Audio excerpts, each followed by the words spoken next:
Un millionnaire a engagé une nourrice pour s'occuper de son fils handicapé et ce qu'il a vu lui a brisé le cœur. Léonard avait tout ce que l'argent pouvait acheter. Une maison immense à 3 étages. Une piscine chauffée. Des tableaux hors de prix accrochés au mur. Et un garage rempli de plus de voitures qu'il ne pouvait en conduire. Mais le silence dans cette maison pesait plus lourd que tout. Un silence glacial, chargé de souvenirs dont personne ne parlait à voix haute. Il était veuf. Sa femme, Mariana, était morte en couche, il y a 7 ans. Et avec elle, une partie de lui était morte aussi. Depuis ce jour, Léonard était devenu un autre homme. Plus silencieux, plus distant. Il avait arrêté de sourire. Et s'était mis à vivre en pilote automatique. Il se levait tôt. Prenait son café seul. Montait dans sa voiture. Allait au bureau. Résolvait des problèmes. Signait des papiers. Et rentrait chez lui. Comme un employé de son propre deuil. Son fils, Daniel, était né avec une paralysie cérébrale. Il ne marchait pas, il ne parlait pas. Mais il regardait. Et dans ce regard, il y avait plus de vie que dans tous les mots du monde. Daniel avait le regard le plus intense que Léonard ait jamais vu. Et pourtant, il ne savait pas quoi faire de cet enfant. Il ne savait pas comment s'en approcher. Comment le comprendre. Il se sentait coupable. Il se sentait en colère contre lui-même. De ne pas savoir aimer, comme il faut. Ce n'était pas qu'il ne l'aimait pas. C'est qu'il ne savait pas le montrer. On aurait dit que tout en lui s'était figé. Daniel passait ses journées à l'étage. Entouré d'infirmières, de nourrices, de thérapeutes. Elles changeaient régulièrement. Comme des pièces d'un jeu. Certaines tenaient quelques semaines. D'autres seulement quelques jours. Elles disaient que c'était trop lourd. Que l'enfant demandait trop. Mais au fond, Léonard savait que le problème était ailleurs. Personne, là, ne se souciait vraiment de Daniel. Elles étaient là par devoir, pas par affection. Et Daniel le sentait. Même s'il ne parlait pas. Il sentait. Ce matin-là avait commencé comme toutes les autres. Léonard était descendu les escaliers, le visage fermé. Déjà en costume, le téléphone à l'oreille. Il traversa le salon sans regarder autour de lui. La table du petit déjeuner était dressée. Mais personne n'y mangeait. C'était toujours comme ça. La domestique la préparait par habitude. Mais il touchait rarement à la nourriture. En pleine réunion chez lui, avec le nouveau gestionnaire de l'entreprise, l'infirmière de Daniel apparut à la porte. Avec une annonce sèche. Elle s'en allait. Elle dit que l'enfant avait pleuré toute la nuit. Qu'elle ne savait plus quoi faire. Qu'il était agité, qu'il ne coopérait pas. Et que c'était trop, pour elle. Léonard inspira profondément. Et se contenta de dire. D'accord. Il ne demanda pas d'explication.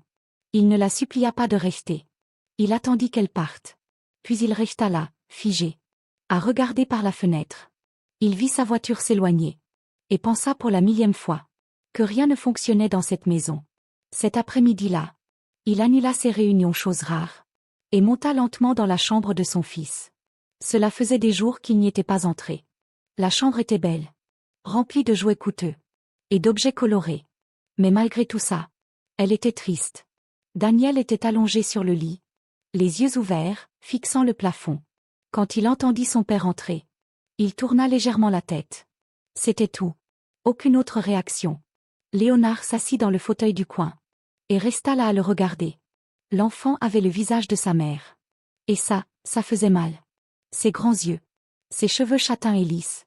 Sa peau claire. Tout en lui rappelait Mariana. Mais sans la vie qu'elle portait en elle. Daniel clignait lentement des yeux. Comme pour dire. Alors, papa? Tu vas continuer à faire comme si je n'existais pas?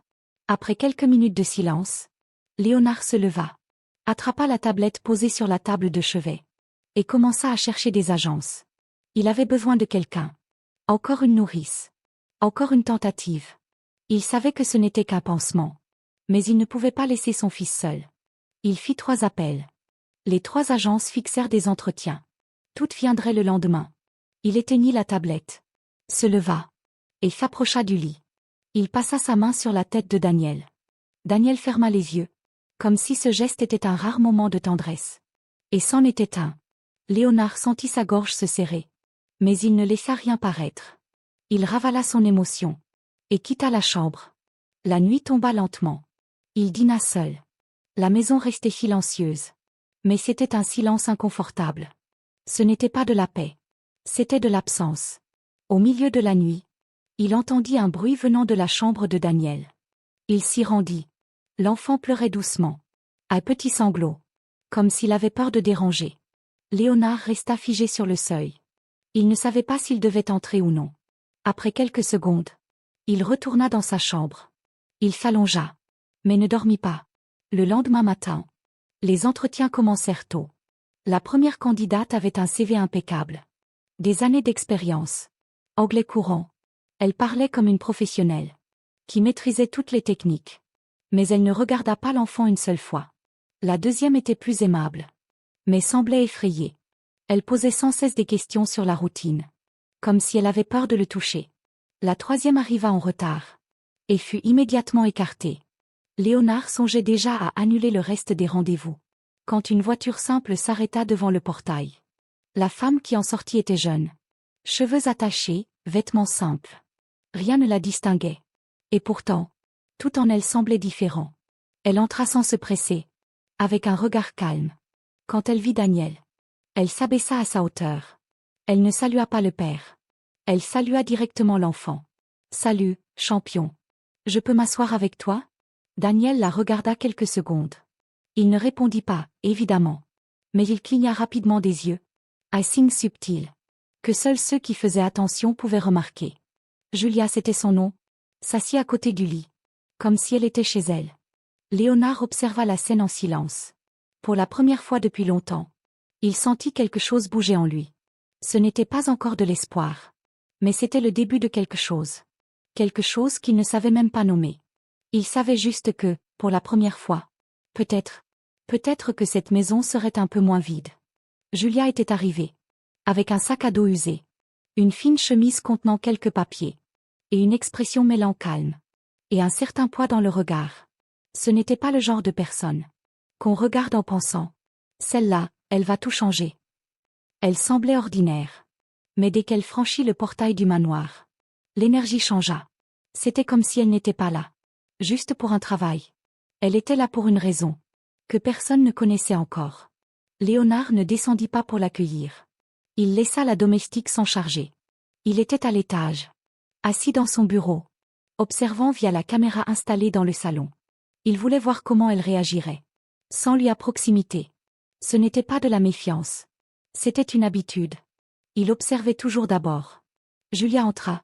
Ne fit aucune remarque sur la maison, ni sur sa taille. Elle alla droit au but. Où est-il? La domestique fut un peu surprise par la question directe. Mais elle répondit. Julia retira ses chaussures avant de monter l'escalier, sans que personne ne le lui demande. Elle dit simplement. Les enfants sentent tout. Même le bruit des chaussures. Léonard entendit ça via le micro de la caméra. Il fronça les sourcils. Aucune autre nourrice n'avait dit une chose pareille. Sur l'écran, il vit Julia disparaître en haut de l'escalier. Il sentit une impulsion de se lever, mais resta assis. Tentant il était difficile de comprendre ce qu'il ressentait. Peut-être de la curiosité. Quand elle entra dans la chambre, Daniel était allongé sur le côté, légèrement replié. Le soleil entrait faiblement par la fenêtre, frappant le mur. Julia s'arrêta à la porte, posa son sac au sol et ne dit rien pendant quelques secondes. Elle resta là, à regarder l'enfant. Puis elle s'approcha lentement. Elle ne prit pas la tablette avec les instructions, ne chercha pas des papiers, et ne posa aucune question sur la routine. Elle s'agenouilla près du lit et posa sa main doucement sur le matelas, comme si elle demandait la permission. « Salut Daniel, je suis Julia. Je suis venue ici pour passer du temps avec toi. Mais seulement si tu veux bien. » Daniel tourna lentement les yeux vers elle. Ils se regardèrent. Il ne souriait pas et ne faisait aucun geste. Mais il ne se fermait pas non plus. C'était comme s'il l'analysait. Julia ne tenta pas de forcer quoi que ce soit. Elle resta assise par terre, comme si elle avait tout le temps du monde. Au bout de quelques minutes, elle sortit de son sac un vieux jouet. Un petit camion en bois, avec des roues légèrement tordues. Elle le posa au sol et le fit rouler lentement. Le bruit des roues frappant le sol brisa le silence de la chambre. Daniel regarda de nouveau. Pas de rire, mais il observa attentivement. Julia remarqua et continua. Elle ne parlait pas beaucoup. Elle faisait simplement rouler le camion d'avant en arrière, avec une légèreté qui ne correspondait pas à l'atmosphère pesante. Léonard descendit les escaliers après environ 20 minutes. Il voulait voir ça de plus près. Quand il arriva dans le couloir, il s'arrêta à la porte de la chambre. Et resta là, silencieux. Julia était assise au bord du lit. avec Daniel allongé à ses côtés, plus détendu. Elle racontait une histoire inventée, utilisant le camion comme personnage. L'histoire était simple, presque enfantine. Mais elle avait un rythme qui capturait l'attention. Ce petit camion-là s'était perdu de son garage. Il a roulé partout jusqu'à ce qu'il trouve un garçon, qui se sentait aussi un peu perdu. Daniel cligna lentement des yeux. Léonard observa. Il vit que le garçon réagissait. Ce n'était pas grand-chose, mais c'était là. Un signe, un début. « Comment tu as fait ça ?» demanda-t-il en entrant dans la chambre. Julia le regarda calmement. « Je n'ai rien fait. Je me suis juste assise ici et j'ai attendu qu'il me remarque. Les enfants n'ont pas besoin de trucs, juste de présence. » Léonard ne répondit pas. Il regarda son fils, puis la jeune femme. Quelque chose le perturbait en lui. C'était trop bien, trop rapide. Une partie de lui voulait s'en réjouir. L'autre pensait que c'était juste de la chance de débutant. À la fin de l'après-midi, Julia descendit pour parler de l'emploi. Léonard proposa un café. Elle accepta.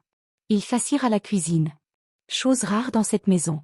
Il commença par des questions directes, comme toujours. « Tu as de l'expérience avec des enfants handicapés ?»« Oui, j'en ai pris soin de 3, chacun différent de l'autre. »« Et pourquoi as-tu quitté tes emplois précédents ?»« Parce que dans certains endroits, l'enfant était traité comme un problème. »« Je ne peux pas travailler comme ça. » Léonard resta silencieux. « Et pourquoi veux-tu ce travail ?»« Parce que j'ai vu son regard. Et j'ai compris. Je ne sais pas expliquer comment. Mais j'ai compris. » Léonard ne savait pas quoi répondre. Il prit les papiers qu'elle avait apportés. Regarda les informations et les références. Tout était en ordre. Mais il ressentait toujours cette gêne. Ce n'était pas à cause d'elle. C'était à cause de tout. Il avait du mal à faire confiance. Il avait oublié comment. « Quand peux-tu commencer ?»« Maintenant. » Elle commença le jour même. Retourna dans la chambre et resta avec Daniel jusqu'à ce qu'il s'endorme. Elle lui raconta une autre histoire. Chanta doucement une chanson qui disait que tout irait bien. Et pour la première fois en semaine, le garçon s'endormit sans crise. Léonard observa tout cela par la caméra. Puis éteignit l'ordinateur portable et resta là, à regarder dans le vide. Il y avait quelque chose de différent chez cette femme. Et ce n'était pas seulement la façon dont elle s'occupait de Daniel. C'était dans son regard. Comme si elle avait un passé chargé. Mais qu'elle ne laissait pas cela affecter le présent. Ou peut-être que si. Mais de la bonne manière. Cette nuit-là, le manoir semblait moins vide. Toujours silencieux, toujours immense. Mais avec une chambre qui, au moins, respirait un peu plus légèrement.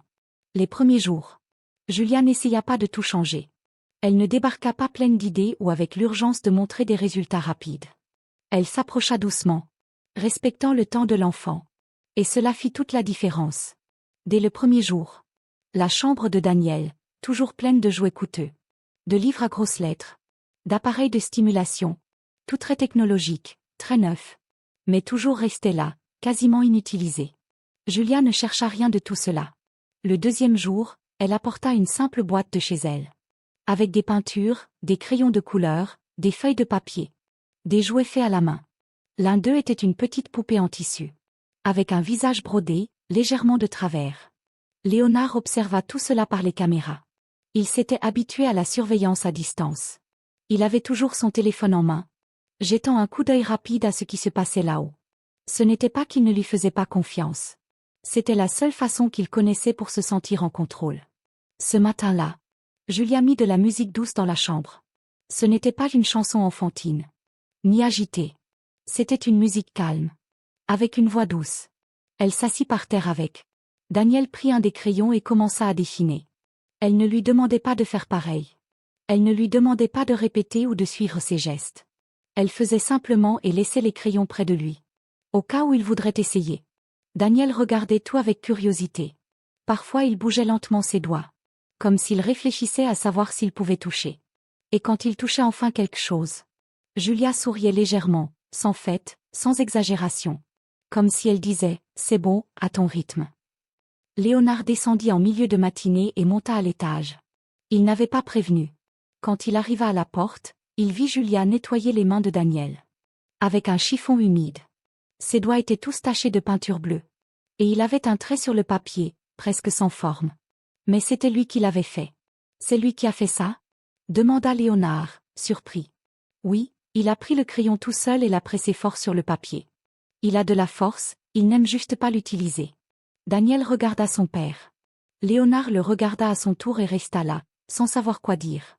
Ce n'était pas courant ce genre de choses. Chaque petit mouvement de son fils semblait immense. « Tu as une formation particulière » demanda-t-il, toujours méfiant.